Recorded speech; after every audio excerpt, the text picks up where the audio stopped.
Are you ready to join the sisterhood? This is the Freedom Sisters Podcast, a place where sisters in service gather to talk about the journey of life and faith, from hardships to victories, and everything in between.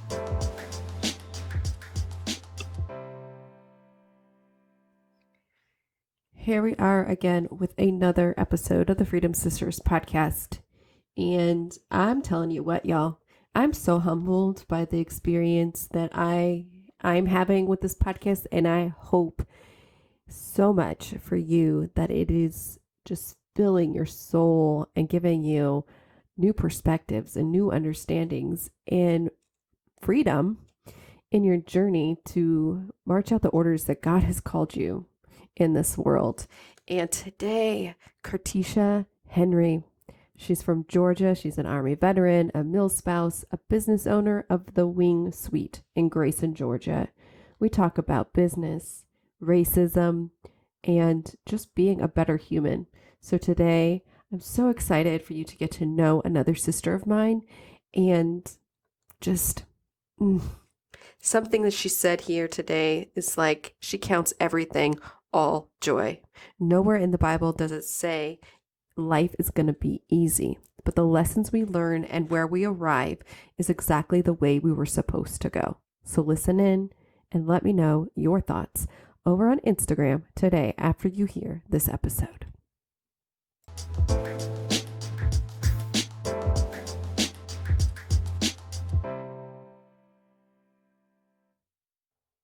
Hi, y'all. Welcome back to the Freedom Sisters Show.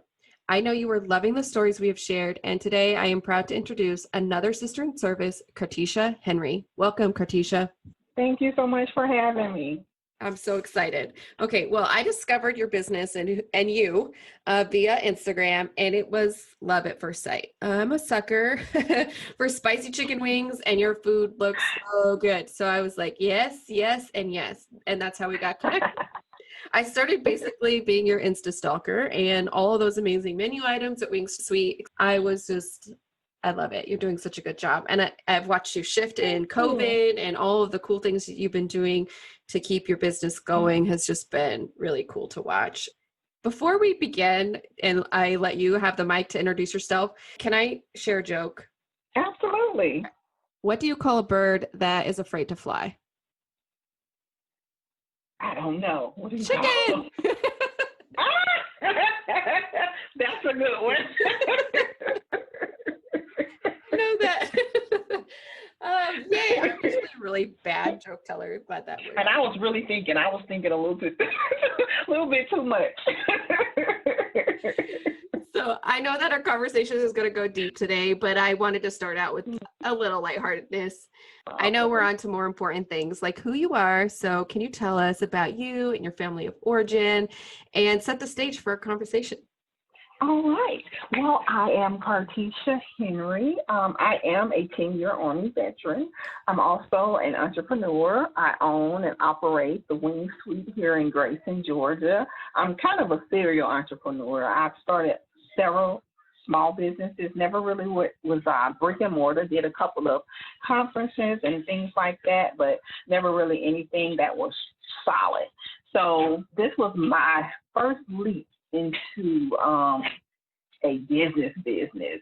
And it's been a ride. We've been open since February of last year. So we're about a year and a half in now.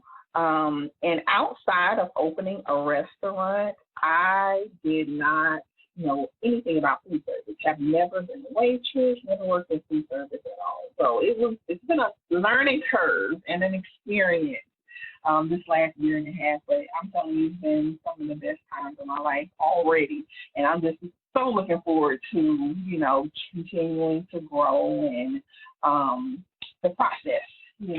What I've learned about me is I like starting things. So, I'm sure there's something else in the background really soon. We actually just launched a line of signature sauces.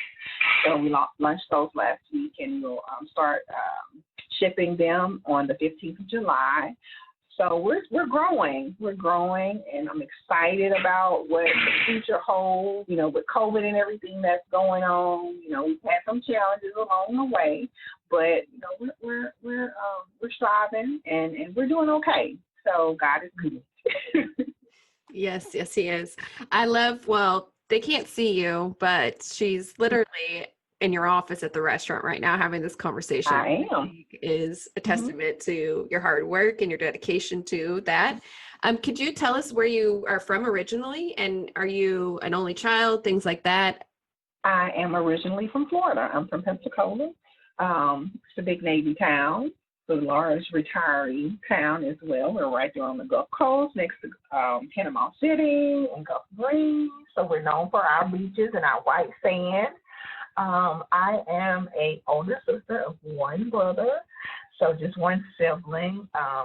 My mother and father are both from Florida. They have both passed on, but they left a good legacy. So, Now, let's talk more about your service. What branch did you Mhm. join? Why did you pick it? Tell us all the things that you did, where you served, what job you held, any deployments, anything you want to share.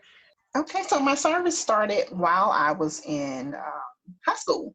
I actually joined the JROTC program when I was in the ninth grade. I did ninth and 10th grade JROTC, and it was actually Navy JROTC. So it was between Navy and Army. I decided to go with the Army. So I joined the Army Reserves under the delayed entry program when I was in the 11th grade. I went to basic training after my 11th grade year, and then I came back and finished my 12th grade year, and then I went to my MOS training school. Graduated from that, came back home, and I was like, okay, what am I going to do with my life right now? And decided that going active duty would be the best fit for me because I really wasn't trying to go to school at that point. It's not full time anyway. So I decided to go active duty. I served 7 years, 11 months, and 22 days on active duty. And you know what's funny? Any veteran can tell you to the day how much time they served. So yeah, so that's where my military service started. I was a 92 Apple, which is basically such supply chain. Automated logistics specialist is what I was. I worked in the warehouse. I did some special duty training as well. I worked as a career counselor for about a year and a half, which that was really, really a great experience because I helped soldiers stay in the military. I served as an FRL for about 2 years as well. And that was basically the liaison between the spouses and the community organizations for the liaison between those entities and the military. So, if they had any questions about, who they needed to contact, if they needed a certain service, then they could call me and I would be the liaison between the two. So that was really, really something that I enjoyed. And I actually later, once my husband and I PCS to Germany, I was actually the FRL for a battalion, and I worked with the military police, and that was my job title. I was the FRL. So for that whole battalion, I was the liaison between the families and the community organizations for Germany as well as Italy. So that was really fun as well. So yeah. Wow, that actually sounds like a really rewarding job because It you're able was. to help families in a real tangible Hmm. way get the resources Absolutely. that they need. That's really cool. Yeah. Did you deploy? Did you have any deployments, or was Germany? What you said, a couple of countries. So you went to I Germany did. and I was in Germany twice. So the first time I was oh, in lucky. Babenhausen, that's when I was a soldier myself. And then we PCS back again once I was married to my husband. But I also was stationed in Korea. I served at Camp Humphreys while I was over there. That was a good time. That was for a year. So that was fun. I did a couple assignments in the States, just a few within the 8 years that I was active duty. I was stationed at Fort Campbell, Kentucky, which was my first duty station, home of the Freedom Eagles School. I was also stationed at Fort Rucker, Alabama, home of the aviation. Fort Polk, Louisiana, as well. That's kind of out in the middle of nowhere, but it was fun. We also did Fort Lee, Virginia. So we did quite a few assignments on CONUS and as well as OCONUS. So it was fun. I enjoyed it. The second time when we went back to Germany, we made sure we did a lot of traveling. We did quite a bit the first time as well, but definitely took advantage of it the second time around. I think you were the first and probably only person I will ever talk to that said Fort Polk was fun. Like everyone dreads Polk.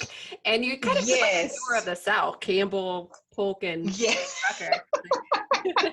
Absolutely. And that's really what I was trying to do, because I'm from Florida. So I wanted to stay as close to home as possible, not too far of a drive. So when I chose all those assignments, which I happened to re-enlist for all of them. So I had dedicated assignments. So that was on purpose. Oh, awesome. That's awesome. Yeah. Well, fantastic. Well, so you're also a Milspouse, as you've kind of alluded to, and you're a mom of two. So what was the best part about being a dual military family, and what was the hardest? The benefits of reaping all of the soldier benefits without actually having to serve, that would definitely be the benefit of being a spouse. Yes. But of course, the deployments are, so funny story on how my husband and I met. We met in 2000. So I was just 2 years in the military at that point when I met him. And we met in Korea. And a couple of countries separated us for several years. And I think around about the 12th year is when we ended up coming back together and we decided to get married. So I met him very early on. And then I came back to the States. He went to Germany. Then he came back to the States. I went to Germany. And then I came back to the States and he went back to Germany. And so when we were finally in the States at the same time, we were like, okay, no, I take that back. He was deployed. He was in Afghanistan and he came home on R&R. And he was like, listen, let's just, because we're never going to be in the same country at the same time long enough. So yeah, that's what the military does. Awesome. So yeah, that was definitely a point as well of the military. As I met my husband and I had my kids in the military. So they're military brats and they get that question all the time, where are you from? And they don't really have a home, to claim, because they're from a little bit of everywhere. Now we live in Georgia, and Georgia is the state that they live the longest in. So, but they still kind of claim Florida just because mom's from Florida. So that was fun. But definitely comes with its challenges as well. Like I said, the deployments for my husband, and the long hours that they work. He also worked for the military police as well. And I was at the company level. He was at the battalion level. So, we were in the same unit, but different levels. So we did get a chance to see each other throughout the day, just because our offices were, not too far away from each other. But, all of the 24-hour duties and the training and things like that, just when mom has to step up and do a little bit more, because dad is away doing, what he does in the military. So it comes with its challenges, but we were blessed. We were blessed to be in some great duty stations. Housing was really nice. And, the military made sure that we were taken care of. The kids had a chance to experience other countries, some of the things that they read about in, the history books. They had a chance to walk on the Brandenburg Bridge and, visit Holocaust camps. So, that part of it, I loved it. I loved it for the culture of it. I loved it for the experience of just traveling and meeting new people. So it was a good thing for me. I think that everyone should be required to do at least a couple of years in the military, hands down. You don't have to make a career out of it, kind of like they do over in Korea. We would work directly with the Katusas, which were the Korean soldiers, and they how their society is set up. They graduate high school, they go to college for 2 years, and then they take a break at that second year, and they come and they work with the U.S. military. They do that for 2 years, and then they can either decide to stay in or they can go back to their college life. And I think we need to have something like that in the U.S. I think it'll give us a better sense of being, just give you a little bit more structure, a little bit more discipline that some people can definitely, benefit from. So I don't think it's going to happen, but Yeah, I know. I think I the don't think same it'd be a thing. bad idea Israel either. does. Israel does the same thing, and I don't know it's as structured as Korea. Like, go to college and then 2 years. I don't know Mm-hmm. what their actual foundation is, but men and women both serve in the Israeli army Yes. or Mm-hmm. military. I don't know if I don't want to just caps everything's army to me. Okay, let's just Yeah, me too. I know, right? but I think it gives you such a better understanding of what it is we're protecting, because when you Mm-hmm. go into that, whether it's 2 years or 20 plus years, you Mm-hmm. realize like I'm sacrificing, your personal freedoms for the benefit of everyone else. And it just Absolutely. gives you such a different world perspective, an American perspective. And Mm-hmm. I absolutely 100% agree that everyone should do some kind of, whether it's Peace Corps, Job Corps, Yes. something that you have to do something selfless for 2 years for the betterment of our country would really be a mind shift for us being a United States instead of all this. Absolutely. And you said that's Socialism is like the great. perfect word. Yeah, selfless. That's the perfect word to describe it. Like you said, even if it's not the military, the army, something selfless just to give you a different aspect, that Yeah, everything isn't centered around you. I think that in itself does a lot. totally. Couldn't agree more. It's interesting because I'm dual military too, and we're both out now. Is your husband Mhm. out as well? He is. I was gonna say he graduated. He retired. He retired in 2017. So Yeah, he served we should get 25 a cap and years. gown when we leave. That's a really good idea. I know. That would be awesome, right? I mean, we do kind of get a certificate. Yeah, you get a flag and a certificate. So, Yeah, it's even been interesting and hard on this side of the veteran community space because Mm-hmm. we're both in it. And so he's really gracious about if he's talking to somebody, and he's your typical looking veteran. He's got the beard Mm-hmm. now. Yeah. He's always had a shaved head, but he's got the beard, and everyone's always like, thank you for your service. And he's always like the first one. My wife served too. And I just think it's so sweet, but we still have a challenge, I think, as a dual veteran couple to Absolutely. to serve and to help others realize what it is that we gave up and all of that. Mm-hmm. So, and I mean, I think that's a great point you said, because I know when my husband and I are together, and if it's something where someone questions who's the veteran, they always look to the male first. mm-hmm. And after he retired and we moved back to Georgia, and I got my tags, and I'm like, I'm gonna put female vet on my tag. So I purchased the woman vet license plates, and he's like, why didn't you just get veteran? I was like, because when people see the word veteran, they automatically think it's the male. Mm-hmm. And I'm proud of your 25 years as well. But listen, I served 10. So I want to be proud about mine as well. So that's why I, got the tags that says female vet. But yeah, they do. They look toward the men always for, Always. Yeah. I have spoke before a house committee to try to get women veteran license plates here in Washington Mm-hmm. State. And as big of a veteran community we are, I'm really surprised that we don't have that yet, but it went through the House super quick. The Senate did not approve it. So we're going to rally again next year, but to try to get it back approved. But you're right. It's just the small things. Like, I wish we could just say veteran.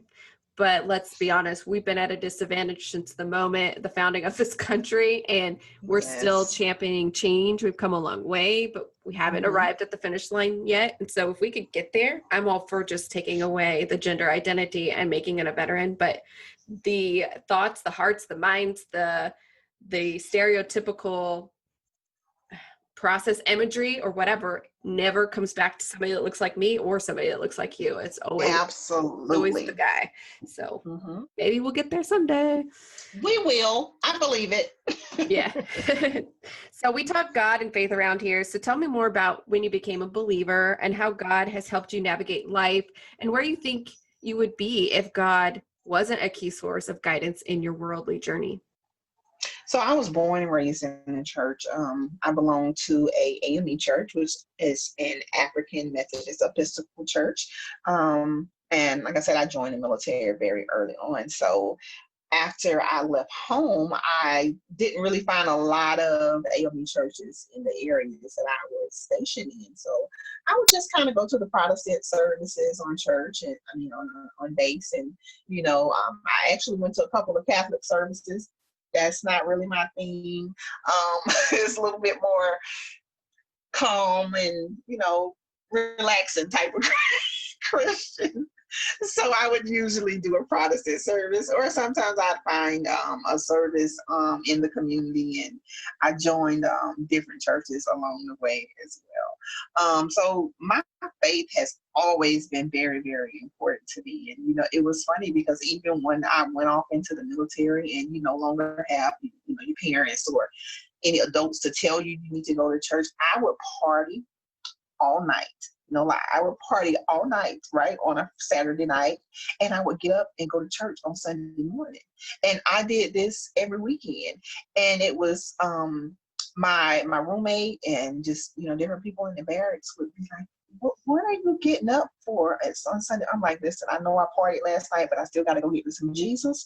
And by the time I left, this was my very first duty station. By the time I left Fort Campbell, I had at least 10 people getting up on Sunday mornings with me going to church. We partied all night Saturday, but we got up and we went to church on Sunday morning. And I just, even if I wasn't doing right in the clubs or whatever, I just still could not get away from the fact that, I know that Jesus is the reason.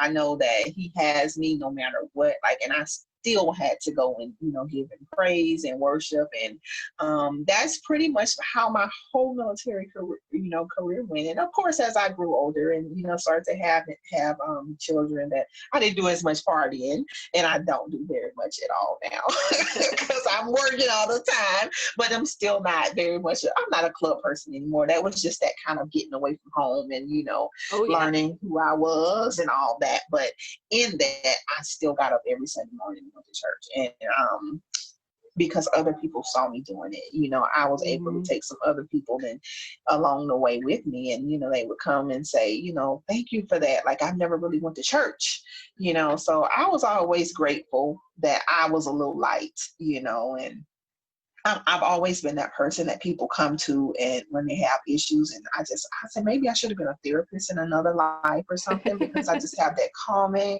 voice. Everybody tells me I'm non-judgmental and they can just talk to me and that I listen well. So, I'm using that one that they talk to, and I'm always thinking, listen, Jesus is going to help you through this. So, I pray for him, and, that's just kind of who I am. And, when something is instilled in you, then that's what it is. Like, I can't even explain it. The same thing with entrepreneurship. Like, I can't explain it. It is what it is. And I know that my prayer life is, amazing. I thank God every morning that he can hear me, and most importantly, that I can hear him. And, some people say, God doesn't talk to you every day. I don't know about you, but, there's not this overwhelming voice in the back of my head, but it's the peace that I feel when I think God is talking to me. And if I'm going through something and, I'm uneasy with it, then it's typically I'm looking for that peace. And if I feel that peace, then I feel like God is talking to me. Like, I need to move more in one direction or the other. So definitely prayer has been the cornerstone of my relationship with God. And there's nothing like it. Nothing like it. Nothing like it. I love this. I love it when y'all open up and you just start sharing, because it just is so empowering to me. Okay, one, I want to address the drinking and going to church thing. Man, yes. you were sophisticated fun, right? Like, you were an adult, you were out doing your thing, but you still exactly. You identify as, a believer, and that's beautiful to me. I love, like, my heart just went, oh, I think I even did I love it. 10 people by the time you left, like, that's huge impact. Absolutely. Because if you think about the ripple effect of, you have your oikos, your 8 to 10 people that you influence, and then they have theirs, and so on and so forth. So you're impacting easily, 10 to 100 to 1,000 to 10,000 people just by being a light to those 10. And that is a Oh yeah. beautiful, beautiful thing. And that's how God uses us, right? So I think that's Yes. awesome. I also love it when people are like, God doesn't talk back to us. Absolutely. I think he does. I don't believe in coincidences. I do believe in conscience and, being mindful and all of that, and knowing what the voice is. So like if it's for me, like how I kind of try to articulate it is if it's my thought and I'm running with it, it usually is like all up here in my head.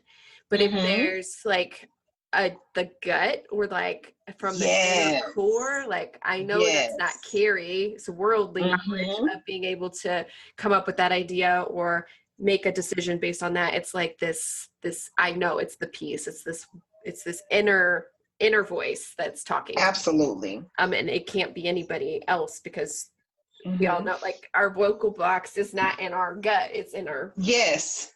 Yes. And that's one thing that I pray for daily as well, the power of discernment, because I don't want to lean too much on my own voice because I know me and I'm a planner and I like to plan things out. So I have to be careful to listen to his voice and not my voice. So, I'm always saying, Lord, just send me confirmation. And when I tell you, I pray and I believe things are going to happen. Sometimes we put processes in our place, especially if you're a planner and you say, okay, well, I'm going to do it like this, X, Y, Z, A, B, C. And so sometimes you look for confirmation in that order, but it may not always come in that order. So that's where the power of discernment comes in. You're like, okay, so I planned it like this. It's presenting itself like this. Am I supposed to go with it anyway? And that's when you start second guessing yourself, like, because that's not how I planned it. But God's plan is not your plan, So again, that's that when you look for that peace that you feel like, okay, this is the right move, So power of discernment is extremely important. Yeah, I absolutely agree. And then the other thing that I pray for is always that obedience piece. Like, let me, like, I'm saying yes, hold me accountable. I want to be obedient because you do get distractions. You do get that point where you're like, is this really what I should be doing? Oh, should I be over here dabbling in this a little bit? And it's like, nope. But I always find that, when I'm walking in obedience, the doors that I'm supposed to go down open, or the ones that I try to navigate, they don't open as easily. So it's like, okay, discernment comes into play, and then walking out that obedience of where he has called you to go is not always easy. And it's not always pretty, but it's definitely like, yeah. Even if I could think back to the beginning of my military career, I really wanted, I was young, I was married really, really young, and I wanted to go into the Air Force because my spouse at that time was also Air Force, and he would not sign the paperwork, the guardianship, whatever paperwork to let me go. That's a whole other story. But when the timing was right, like I got in and I quick shipped still, like to go into the Army. I took the ASVAB in mid-November, signed up December 5th and was out the door. I actually left New Year's Day of that following year. So it's still a quick ship. Thanks for the bonus. And it was just like, that was the right place I was supposed to be. The Army was where I was supposed to go in. And had I have really thrown a fit and done it my way and went to the Air Force, I don't know, who knows where my life would have panned out, but I'm so thankful for the Army and didn't go Air Force. And that's another thing. I mean, you have to keep in mind that everything works for your good. So even if, you had went into the Air Force and that was the way that, God had pushed you, like I always say, I count everything all joy, because if I did it, then it was meant to build me in some way. I was meant to get something out of that, because it nowhere in the Bible did it say it was going to be easy. The world is not going to be easy. So just because you have a setback, a milestone, or a hill to climb, or you fall into a valley, it does not mean that that's not the way you were supposed to go. You were just supposed to learn a few lessons so that when you get to that end point, you have those lessons. So you use them, if we want to keep it Army technology, we'll use that ammunition a little later, we just pick it up along the way. Totally. That's awesome. Well, my friend and I have a saying called divine alignment, and I'm sure we're not the originators of that phrase. But to me, it means more than coincidence. Like we were talking Yes, we are not a happenstance. We have a God who deeply loves us and wants to help us fulfill our higher purpose, which is ultimately serving him. You said that Wing Suite was a collision of opportunity, time, and position alignment. What does that mean exactly to you? And tell us the story of Wing Suite. Okay, so what that meant was, like I said, I've always been an entrepreneur, never really had a background in food service. And along the way, several people, family, friends, anybody that I cooked for would say, you need to open a restaurant. And my reaction would always be, you want me to cook for them? No, thank you. So I never even thought about it. I was just like, no, that is not the way I'm going. But along the way, I've started so many other businesses. And while they worked for a while, they didn't have longevity, and sitting back now, learning the things that I learned from each and every one of those businesses, it was all about getting that ammo, stocking that ammo, things that I would need to make this business, grow. And as far as the alignment, we moved to the area after my husband retired, and we moved to this area. I'm a customer before I'm a business owner. So there were some things that were missing. And what I do know, I also have a degree in business with a minor in marketing. So what I do know, if you put a item that's needed in a place where it's needed, then you don't really have to advertise. It'll sell itself because it's needed. And that's what I did with the Wing Suite. I put a business that was needed in an environment that didn't have it. And I believe that's been the core of our success because, we're growing. And, that's one of the things that we hear a lot when customers come in, like, wow, we really needed this here. Like, thank you for, coming to the area. And they always ask, why this area? And I'm like, why not this area? It was needed. So for me, it was putting me in this particular area because this isn't the area that we were going to initially move back to. And that's a different story. But, how we went to the closing table and, I had been praying the whole time, like, Lord, let me get a sign if this is where we're supposed to be, if this is the house we're supposed to purchase. And literally the day that we were supposed to meet the closing agent, she was violently sick. And I was like, oh God, is that you? And because I was already feeling a little uneasy, but it's such a large purchase, a large amount of money. So you're like, no, I don't just want to pull out. You've already got the paperwork prepared. So, but that was my sign, like, no, that's not where we're supposed to be. And my husband almost lost his mind. He was like, what do you mean?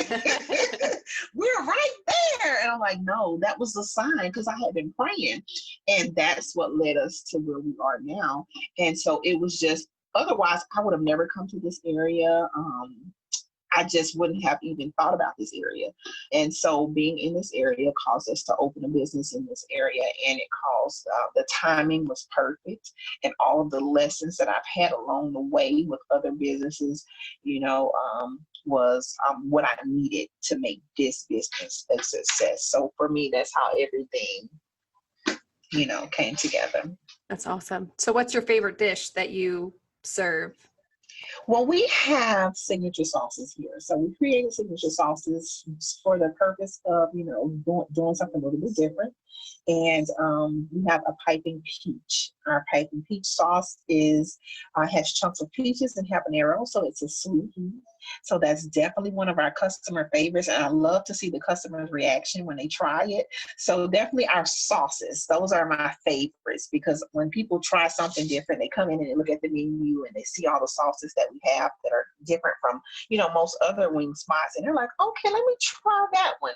And when they try some of our signature sauces, sauces and the reaction on their faces. I just love to see it. You know, if you cook, whether you are a cook by profession, you know, but when you cook at home, nothing is more gratifying than your kids or your spouse or whomever you're cooking for telling you how great the food is, you know. So I get that feeling every time a customer comes in and tries one of our signature sauces, and they're like so amazed, and I'm like, yes, that's God doing it again. I love that. I love how now anyone in the world can get your sauce. I need to get peach sauce in my life. I love sweet heat. Love it. Love it. Oh, And I'm you like, love it. I love peaches. Yes. And I'm thinking Georgia peach, like you probably just, you got all of the right kind of marketing for that for sure. That's awesome. Can you tell us where we can find you, how we can order the sauce? Absolutely. So we're on our socials are Instagram. We're at the Wing Suite. We're on Facebook as well under the Wing Suite. We're located in Grayson, Georgia. We have a website. It's www.thewingsuiteonline.com. On July the 15th, we will begin shipping. You will be able to order all your sauces directly from our website, which will be www.thewingsuiteonline.com. Your sauces. So we have our maple mustard, which is a creamy maple mustard blend. It's our version of honey mustard. It has a maple base versus a honey base. Then we have our piping peach, which is our sweet heat, our peaches with a dash of habanero in there for the heat. And then we have our honey lemon pepper, which is our sticky, tangy, honey coated goodness. So if you like lemon pepper, you like a sweet wing, then that is definitely a must try. So yeah, we'll be going live with those on July the 15th online. So you can get them. Y'all need to go follow her on Instagram, so I'm not the only one, wiping my chin long distance virtually from their thing. I'll tell you what, y'all, it's Southern food, so her sides are Southern food. So if you ain't drooling, then you ain't living, because Southern food is the best. I will be on your first order, I promise. July 15th, I will be on that website ordering that peach sauce. Appreciate you. We've been eating a lot of chicken lately. We're doing clean eating and only eating beef once a week, and so it's lots of chicken. So I'm like, give me all the different sauces that we can eat, and I'm really looking forward to it. I know my husband's gonna love it too. So and awesome. The great thing about these sauces is you can put them on more than just chicken. You can do you can even use the maple mustard and the honey lemon pepper as salad dressing. I wouldn't, unless you like the spicy salad, I wouldn't suggest using the piping peach as a salad dressing. Well, I wonder if it would be good, the pepper jelly that you put on cream cheese. I wonder if it would be good for that too. Oh, yeah. I've had customers say they use it on their toast. So I'm like, okay, you want a spicy piece of toast? Yeah. So, because our piping peach actually has chunks of peaches in it. So, I can't wait. Oh, yeah. So I know we talked about, you were willing to have the tough conversation with the Black Lives Matter movement, and you're a Black woman, you're a Black business owner, a Black veteran, and I just think that you are probably the right person to have the conversation with. So are we cool to kind of shift? I know it's kind of a hard pivot, but to get no problem. Conversation. Cool. So the Black Lives Matter movement, to me, is just an updated term for the civil rights movement. Clearly, we still don't have equality and fair treatment of all Americans, specifically in the Black community. Why is it important for the country to amplify this movement? Well, I think a misnomer, just to start off, about the Black Lives movement is that by saying Black Lives Matter, you're saying that no one else does. And that is totally not the case. What we're saying is just give us an even playing field. There's a lot of systemic racism that, started years ago, hundreds of years ago. And the only way that we're going to be able to move forward is if we put things in place that protect, just like with, women's voting rights. Had legislation not been passed to protect the vote for the woman, or the vote for for everybody, then we still wouldn't have the right to vote.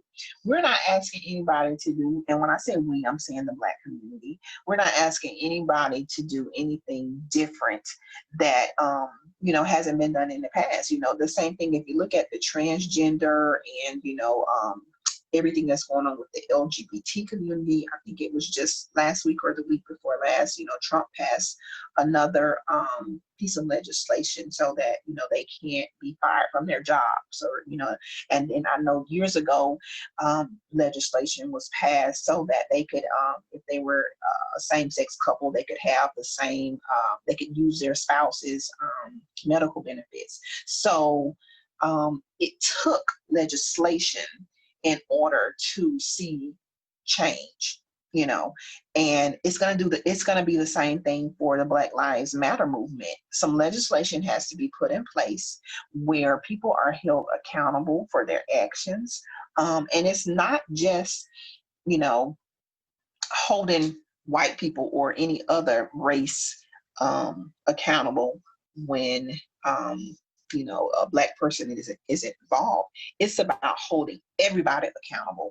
Like, let the law say the same thing for everybody, So I think that's where we have to start. Everybody is, most people will say, where do we even start? That's the start. The start is legislation. So that's why we need all of our government officials to be on board, the president included. He's at the top.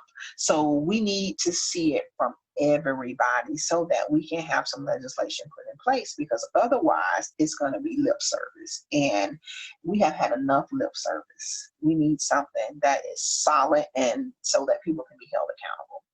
Absolutely. Absolutely. So I'm going to give a few dates here. So 1867, I think I'm right on that, when the 15th Amendment was signed that gave the Black man a vote.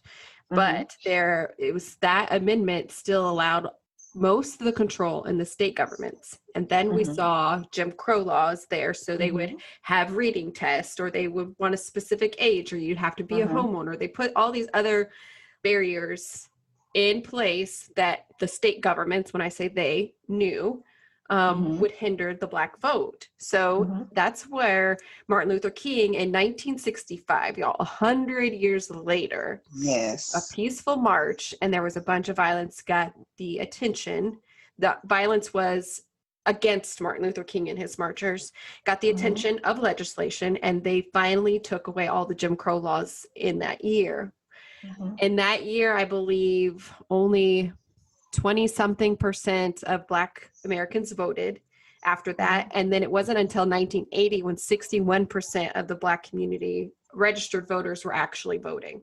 And then again, in the 1990s, we saw affirmative action. So that tells me still, in those 25 plus years from the time that Jim Crow went away to affirmative action, there were still barriers, there were still things, discriminatory disadvantages towards the Black community. That's why legislation created those affirmative action laws. Now we're saying we have grown a whole lot from 1867 to now, but we're still not totally inclusive in all of our legislation. Like, it has to be the same, like you were saying, for everyone, not just pick and choose who gets what privilege or what advantage or what laws that we have to follow. Everyone needs to follow the same. So I think that's really well spoken.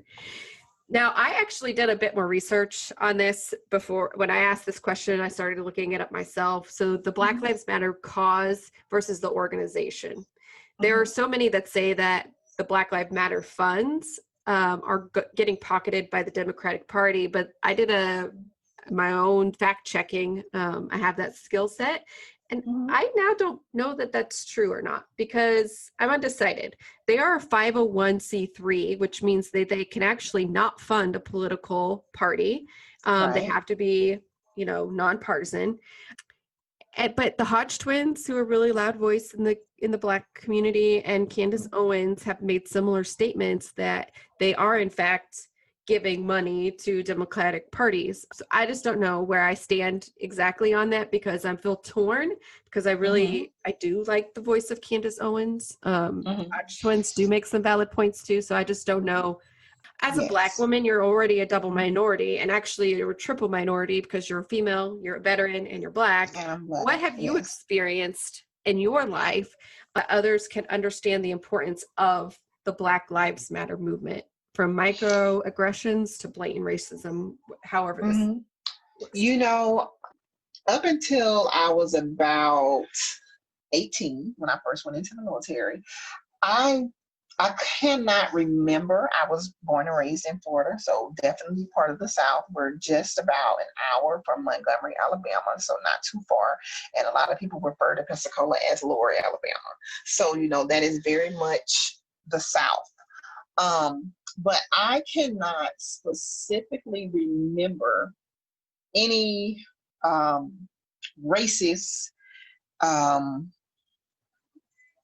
um, environment that I had been in until I turned 18 and went into the military.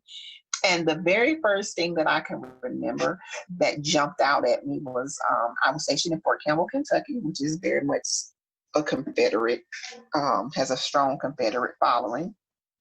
And I went into a Krispy Kreme Donuts, and it was packed. And I was with another Black female. And it was probably, I don't think there was one Black person in here.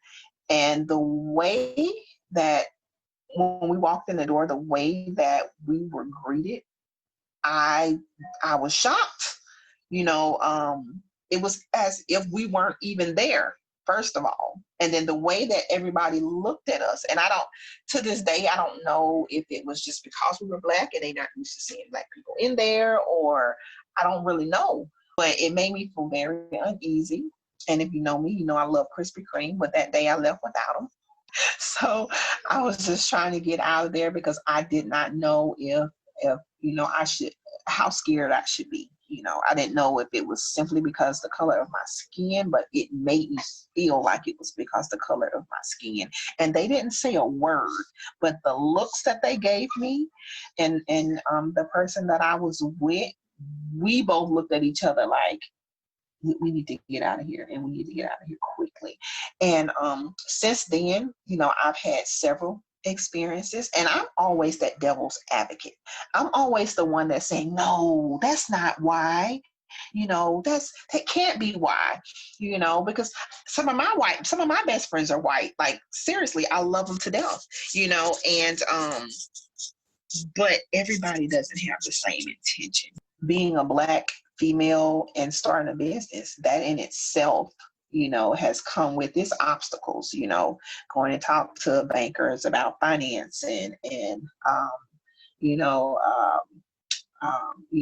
talking to customers even, when some find, some actually come in and want to know, are you Black owned? And we have literally had customers to walk out. And literally had customers to come in, ask if we were Black owned, and walk out. And I was like, whoa, as a business owner, that was one of those times that stood out. Like, did you just not want to have our chicken wings because they were cooked by a Black woman? Or, what was that all about? But it happens. And, a lot of times when you have no point of reference for something, then you just don't know. You don't know how to even put yourself in that other person's shoes, because you just don't know the effect of being on the other end of it. Just like with, the video that was going around, the Floyd video. If you have never seen a Black person harassed in person, because we can watch as many movies and see as many videos as we like, but if you've never seen it in person, then you really have no point of reference. Like that feeling in the pit of your stomach, when you see a cop car pulling up, and you haven't done anything, when you're a mother of a Black son. My son is 6'4". He's, has very defined chin, face structure. He has curly hair. He's dark skinned. He has a wide nose. So he is the epitome of a Black man. What a Black man looks like. And to know that he can be subject to being that guy, that subject that they're looking for just because of how his skin looks like. If you don't have a Black son, you have no point of reference to how that feels. You can be as empathetic as you like, but to not have, that direct experience you just don't know. You don't know that sinking feeling in the pit of your stomach, So that's why we have to be sensitive. We got to be sensitive to the Black Lives Movement right now, because it's real for a lot of people. It's real, So we got to grow through this. It's been long enough. It's well overdue. We have to grow as a nation, as a people, white people, Black people. Everybody is included. Everybody has to grow from this, because it's time. It's time. Absolutely. So I mentioned two voices that are, my husband's biracial, and our children therefore are multiracial, but we have a lot of conversations in our household because he grew up in North Carolina in a small town. So two go-tos for him are the Hodge twins and Candace Owens. And I actually have to say, I do like some of their perspectives and things that they have to say. And I like Candace Owens. She's a very educated sister. I like Candace Owens. She's a powerhouse. Some things I don't agree with, but I like Candace Owens because I like that she knows statistics. I like that she's not just lip service and that she actually does the research. A lot of people are saying she's sowing division in the Black community, but I'm just like, okay, as a white woman looking into a room, now I have sat in a house hearing before. It is intimidating, and she gets blasted and treated like crap, and she just keeps her composure.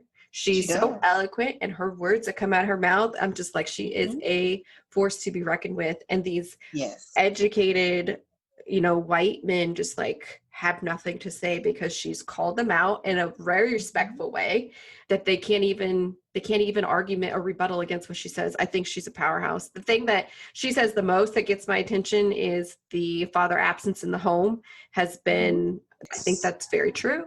It is very true.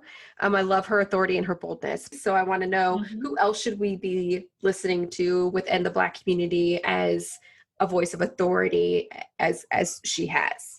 So, right now, especially here in Atlanta, Atlanta is known as the Mecca of Black businesses, of Black people.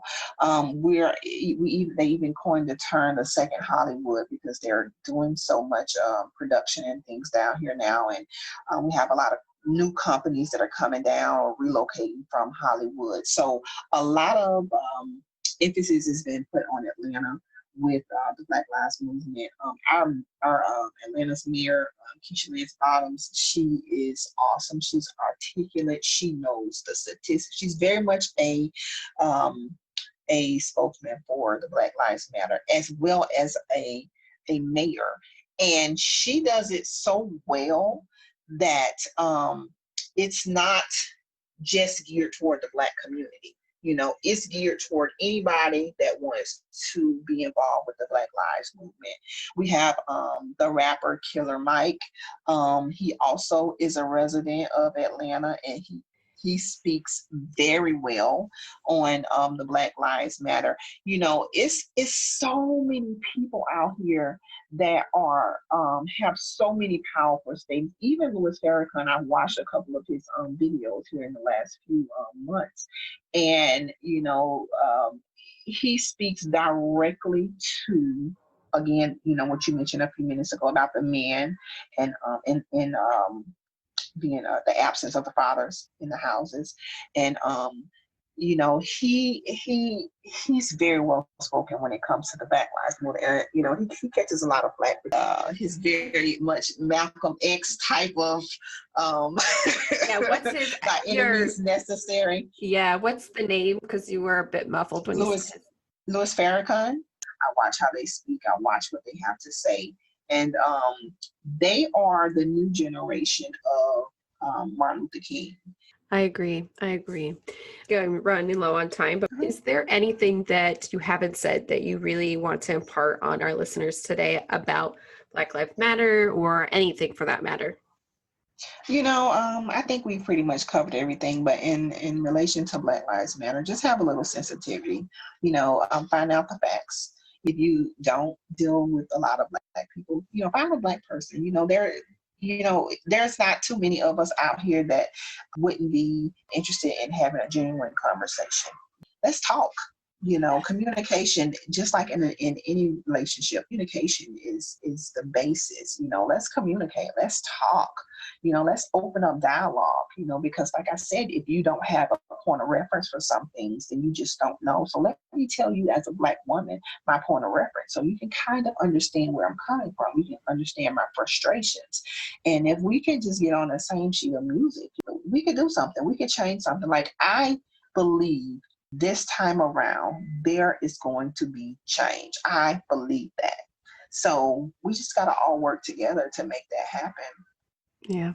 I love how you said, if you don't have someone you can have a conversation with and get, I think that's where a lot of hate is manifested and grows deeper and deeper and darker, because if you aren't interacting with the group that you so-called have an issue with, well, you don't know anyone, you cannot humanize that group, then you need to change that. Absolutely. Because I've seen it even with I have a gay sister, so I've seen it in that community where everyone's like, I hate, I can't believe Adam and Steve, blah, and all the baloney that comes out of people's mouths. Is like, do you know anybody that's gay? Because that's not how they are, like, at all. Like, given me even a position within my own family who is some are very judgmental against my sister. And they're like, I know she's mad at me because we didn't go to her wedding. And I said, actually, I know that she's not mad at you about that, because it doesn't just go their direction.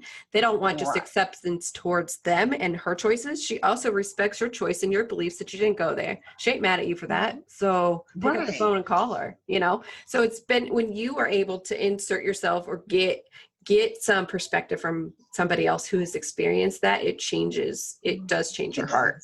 So I think that's wonderful. All right, sister, here we go. What is your favorite Bible verse or story?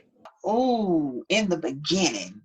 I love that. That's it. In the beginning. Yes, let's do it. I love that. I cannot wait to go back to the beginning. Take me back to the present. I cannot wait. I cannot wait that day. What about a book? Has there a book that you've read in your life been super impactful that you would recommend somebody else to read? I've read a lot of books, but one that I really love is by Terry McMillan, and it's called A Day Late and a Dollar Short. And I read this book, and I gave it one year for Christmas to about 10 of the women in my family. And basically what it is a book about forgiveness. And it's telling the stories from the perspective of a mother talking about her children. And each one of them have their own demons that they're, dealing with. But it's about family. It's about moving on. It's about, letting each person be who they are and still loving them. And it's called A Day Late and a Dollar Short. And that was a very impactful book for me. I love that book. Awesome. And that's why I love all my sisters, because y'all are family, and nothing matters more than family, for sure. Yes. And so to that end, what advice would you give a young woman who wants to join the the military? What would you say to her? Well, I would say do it. Like I said in the beginning, I tell everybody, going into the military was the best thing I did, and getting out was the best thing I did. It was because I needed it at the time, and then all of the fringe benefits that you reap from it. There's sisterhood.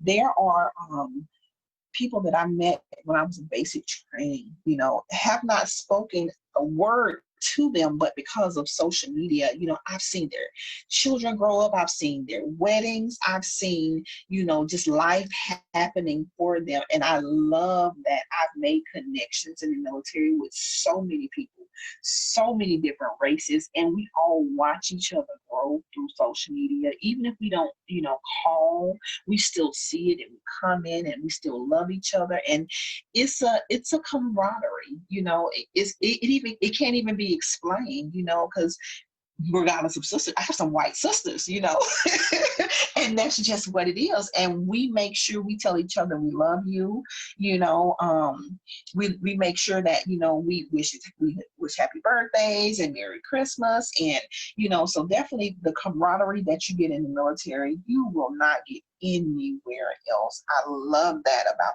about my service. Of course, going around to different countries and, just doing a lot of traveling. That's also a perk of the military. So I would say go for it. Find something that you love to do. Talk to your recruiter, get you a great job that you're not going to dread going to, and do it. Jump in head first. Go ahead, do it. Awesome. I keep saying over and over, I have the best job in the world. Like, you guys make my job so easy because you're just all amazing and wonderful. And today is the exact same feeling. I am walking away from this conversation absolutely humbled and blessed that you are so authentic and full of wisdom. I hope others hear this and can change a perspective today by the words that you have spoken. They can undo a bias or truly start to love others better. We are better together. Absolutely. Absolutely. And today you've really shined on that for me. So thank you so much for spending some time with me, getting to know me, and I'll be sharing all the things, all the ways for them, the world, everyone to come and support your business because they're going to love it. Having me. I appreciate you so much.